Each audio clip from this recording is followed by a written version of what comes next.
Welcome to the Analyser. I'm Grace Hayes and I'm looking forward to being a part of the show today, looking ahead to a really good card at Caulfield 9 races. Dave, it's been a massive week. Warrnambool, hopefully everybody's got full pockets, but I'm sort of hesitant to think that a lot of people possibly don't, given the conditions and some of the results we had. But we've had wet weather. Now looking ahead to Caulfield, what are we expecting? Yeah, Grace, great to have you here for the Analyser as well. Looking ahead to Caulfield, you're right, that average SP of the winners at Warrnambool, it wasn't an easy carnival for punters, but look, it never usually is. That wet weather you speak of in Victoria has impacted that Caulfield track. They had over 17 mils of rain yesterday, so it's currently rated a soft 6. The rail is all the way out 12 metres. A few recent rails we've had that are sort of 8 metres plus.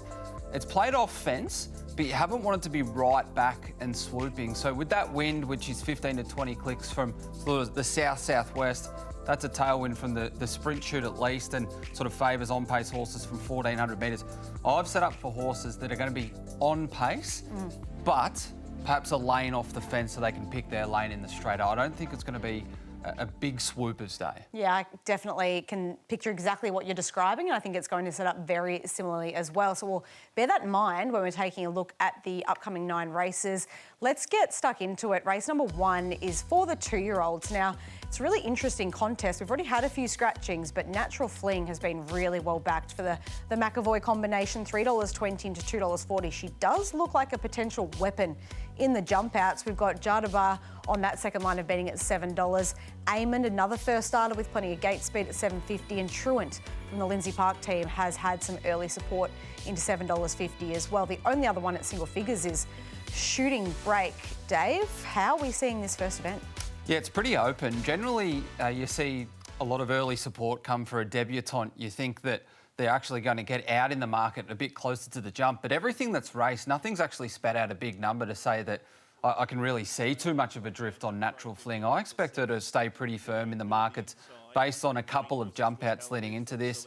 She's got natural pace, and she's just been doing it within herself. So, look, it's different on race day when you come under pressure, you let off the bridle. It's testing going as well. She hasn't been seeing this in her track work, but, geez, the way that she's jumped out on a couple of occasions, but in fast time for both of them, she looks like she's got a lot of ability. She looks like a machine. Obviously, it's easy to do that with professional, educated 2-year-olds, but I'd be very shocked if she doesn't translate that to the races. So she deserves to be a short price favourite. What about Shooting Break? This horse has had the 1 race start, and I thought he was doing his best work late. Yeah, if they happen to overdo it, Natural Fling cops some pressure, there's a bit of speed in the race, and Shooting Break gets the right run.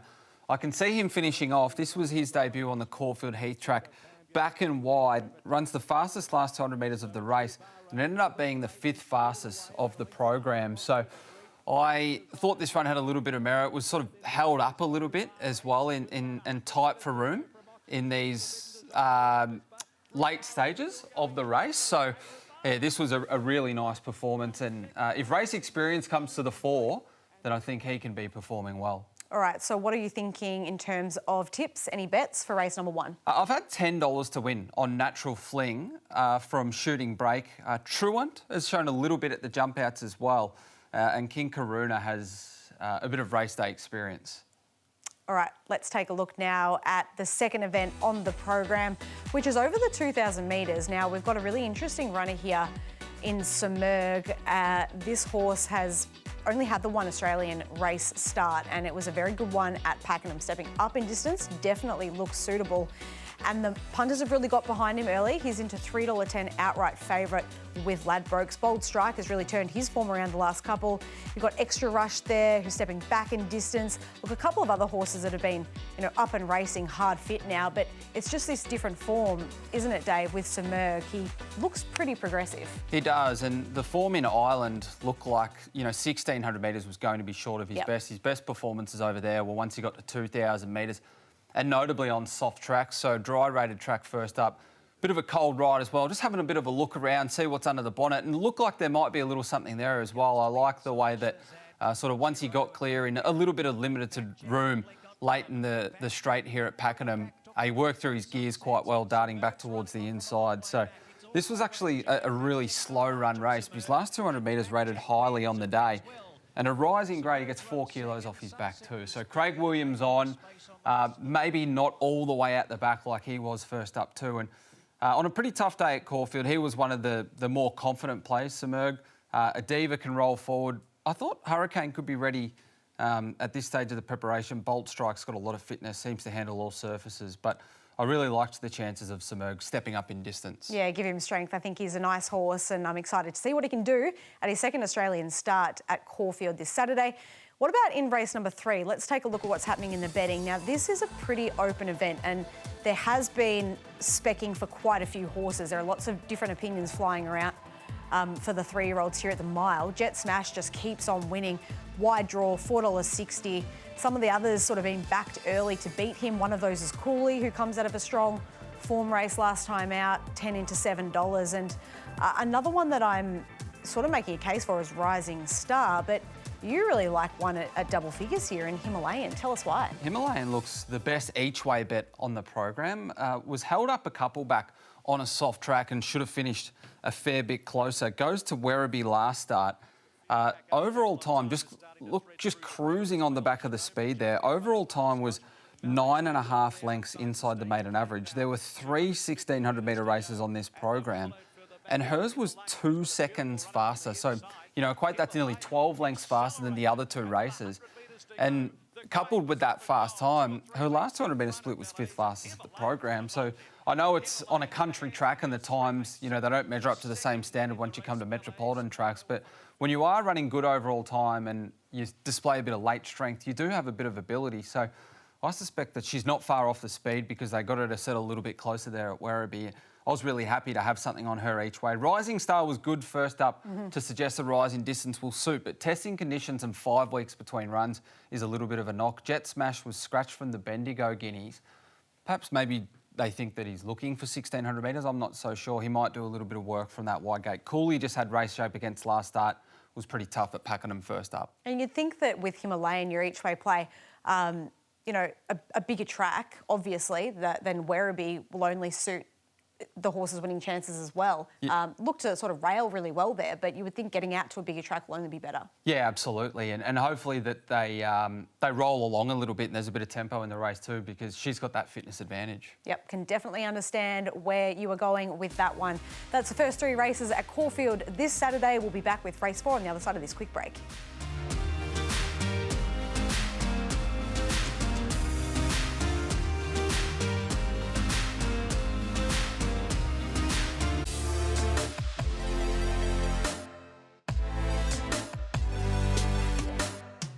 Welcome back to the Analyser. We are up to race number 4 on the Caulfield card. Now, this is a really interesting race and I'm excited to see who comes out on top because I think there's plenty of class in this extended 1,400-metre event for the fillies. 2 to Tango has been really well backed with Ladbrokes, 5 into $4. Chateau Ez on the second line of betting, along with Belle Verona, who is easy. We'll get to her in a moment, and Brass in Pocket is probably one of the big moves of the race, as well as Alzaro. They're both into $6 and $6.50. We'll start with 2 to Tango, Dave. She is absolutely screaming out for a win, but she comes up against some pretty classy opposition here again. What have you been making of what she's done this time in? You're right. This is a race with a bit of depth because there's a few fillies that got some upside, and then there's a few that have been towards the topper and a bit below their best. Now, she was slightly held up last start 2 to Tango when Concord Connie was off and gone. Overall time was really fast. I think it's absolutely no knock. In fact, it's a strength on your form card to be beaten by Concord Connie. Yeah. She's a dead set weapon. And if Concord Connie isn't in this race, you're looking at this and you're going, oh, wow, 2 to Tango, she's bolted in. So she too has run fast time and showed some late strength. She's got a good fitness base as well, 4th up. The concern just has to be she can be slow away, so where does she get to relative to the way the track is playing? And all her recent form is on top of the ground and, you know, with some potential showers around Saturday morning, we're no doubt with these cool conditions going to be on a soft-rated track. Yeah, she's got the fitness edge, which one horse that we're going to look at next does not, but she could have a big class edge, and that's Belle Verona, because what she was able to do at her maiden on debut was pretty breathtaking, to be honest. Obviously not the same level of opposition that she faces here, but this was some win. It was, and looking at the pattern of the night and the margin off the lead that horses won from the 6 and the lanes they were in the straight, this was actually against the pattern of the day as well. So she's gone back off a slow tempo. Her last 200 metres is 8th fastest of the program, and there was a lot left in the tank as well. Huge gaps back through the rest of the field, bit of late strength. I think a bigger track, 1440 metres off the strength of that performance is going to be no issue. So she's obviously untapped as well, and you can make huge progression in sort of the ratings that you spit out from start 1 to start 2 as well. So I think she can win the race. 2 to Tango is a rightful favourite. She's just got those little question marks about how the track's going to play and where she gets to in the run. 2 to Tango has Concord Connie form. Brass in Pocket was only beat a couple of lengths Concord Connie at Pakenham and has gone and won a slow race at Sale since. Cherish Me gets the blinkers on. It actually doesn't end there. This is a really good contest. So given how even it is, I was happy just to watch. Yeah, it looks like the winner will be classy, but it's hard to sort of work out who that winner will be. It's pretty open. So that is race number 4. Let's now move to the 5th event on the card. Over the 1,600 metres, Ever Rain, who's just so consistent, maps really well here, is the clear favourite, or not clear as such, because there's been good money for Oceana Dream to beat the favourite. Really good on that wet track last time out, $3.20. MacDane, Narbold, and then Nation's Call is the best of the rest, but it really looks as though Ever Rain maps to control this race from the front, but there's a couple at a price that you're making a case for. Tell us why you're interested in Belle Savoir. If they did happen to get to the front regarding Ever Rain, they'd probably want to go a bit slow, because I think he is sort of a bit of a question mark at the end of 16 on a testing track. So I was happy to look around him as favourite with a couple at a price. One of those is Belle Savoir, who resumed in a weaker race at Mornington, but she was first up under a big weight. And in a race that was a very slow tempo, she was held up very badly. And I think you could argue if she got clear air in time, she's at least in the photo with Seafall, who has gone and won since as well. So, and Seafall was quite fit deep into the preparation. You can just see she comes off the heels of the leader there, and there was a lot in the tank. Now, this is a harder race, but she also gets 6.5 kilos off her back to cope with that rise in grade too. So that was a nice return. If she can bounce off that second up, I can see her running a race at a price. Yeah, we know her consistent best would be good enough to win a race like this. So that's a good call at a price there. And the other one who's probably getting near to that sort of peak fitness level where he always is so consistent is Farhh Flung. Yeah, he was first up this day in the Anzac Day Silks at Flemington. The favourite comes through this race, Ever Rain, also Nation's Call. Now, Ever Rain and Nation's Call both meet Farhh Flung a lot better, so between 3 and 4 kilos better off at the weights, and they both beat him home. So just looking at it on paper, you think, well, they've beat him home, they made him better at the weights, they're going to beat him again. But he was first up, they were deeper into the prep, and he just looked like he had a fair bit to offer, Farhh Flung. You can see him climbing all over hills late in the piece. He's jogging. And he never gets clear, whereas the other two are in the running line, they're able to build their momentum. From a low draw, do you think he can be a lot closer as well? I think so. He has raced close to the speed in the past as well, and he had a deep preparation, last preparation too, so perhaps he's got some residuals. I think they're both a pretty big price where we don't have to have too much on them to make them a result. So something on the mare, Belle Savoir, I'll back Farhh Flung, Oceana Dream.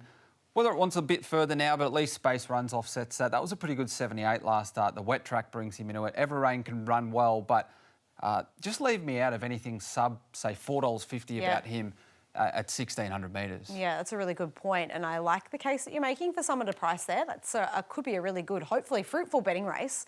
Now moving to race number 6. Now this is the 1,000-metre sprinters. Plenty of speed here, but we've also got a lot of queries, I suppose, with a number of these sort of resuming, and their best would be good enough. Are they there? It's hard to know. Bustling is one of those. Almost 2 years since we've seen him.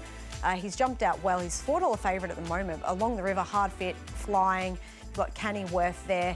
Call to Glory is another horse, and where we'll start in terms of taking a look at some of these replays. Really good sprinting type, but loves wet tracks, and he can be on speed as well. Absolutely, and judging off the recent jump out, that's exactly where he's going to be. There's actually, I've counted them, there's actually about 1,000 sheep between him and the horse that's second in this jump out. So if you use sheep as a measurement, here's your guy. This was 58.40 for the 1,000 metres as well, and no other horse on the morning broke a minute for the 1,000 too. So this was a nice piece of work. He's had a couple of jump outs. Out of that shoot start, you don't really pay attention to the gates. I think he just shoots across from a sort of middle to wide alley and makes his own luck. If there's a bit of speed underneath, it doesn't really matter. You can cover ground. I think he probably, by this stage of the race, if you're sort of outside lead or even 3 wide on speed, it's probably going to be the place to be. So I think he can run well, given that point you made too about him liking wet tracks. What about Bustling, as I just sort of fall out of the screen there? What about Bustling? Because he's $4 favourite here. Now, we know how good he is because he was brought over from Perth. There was a big boom on him. There's been such a big break between runs and since we've last seen him. So do you think he deserves to be so short in the market? Do you think he can win? No, I don't. I think he's just first up off too much of a long spell. And look, he was a star 2-year-old. They bought him for a big price to go and run in an Everest. But since the latter part of 2024, he's only had the one start, or should I say even the autumn of 2024. He's only had the one start. That was the spring of 2024. And it was poor, and then he had those issues and they tipped him out. Now, he did run down Bazaball Rewarded in that try. She's a pretty speedy mare, but first up under that big weight, 62 kilos, with a few that are either fit or have residual fitness, $4, you'd be brave to take that. I'd want a bigger price. Yeah, you'd think that he'd be one that probably does drift as we get closer to jump time. On the other hand, we've got Along the River, who is hard fit and just in career best form, isn't he? He's racing really well. He's very consistent. For a horse whose home track is Flemington, he actually hates Flemington. Yeah. He does his best work away from there. He's never won at Caulfield, but this was the Caulfield Heath circuit. Now, granted, he had a lovely run on the back of the speed. The one outside the leader drops off, so he just is able to shoot through. But they ran pretty good time here, showed late strength. He's quite a consistent horse. He's had 55 starts. He's placed in near on sort of 25, 30 of them. So he's often contending. He's got a bit of soft track form. He wouldn't want it to get too heavy. But the way this race looks to map out with a fair bit of speed in it, he could actually just be in behind that speed off the fence and have last crack. So I think he can win the race, as can Call to Glory. I've stayed out. If I was to have a bet, I'd have a little something small on Call to Glory. Piastri likes wet tracks, just below its best from previous preparations. Held up last start on the Kenzo, but still didn't quite ping. And I've put Bustling in there, but I think $4 is under the odds. If you priced him off his best ratings, it'd actually be $2.30. But we just need to see him do it. Yeah, you've got to factor in those other things. I couldn't get him less than $6. Yeah, it'll be interesting to see how the market does sort of handle him getting closer to the jump time. But that is the sprinters over the 1,000 metres. Time for another quick break on the Analyser. We'll be back with race number 7. Don't go anywhere.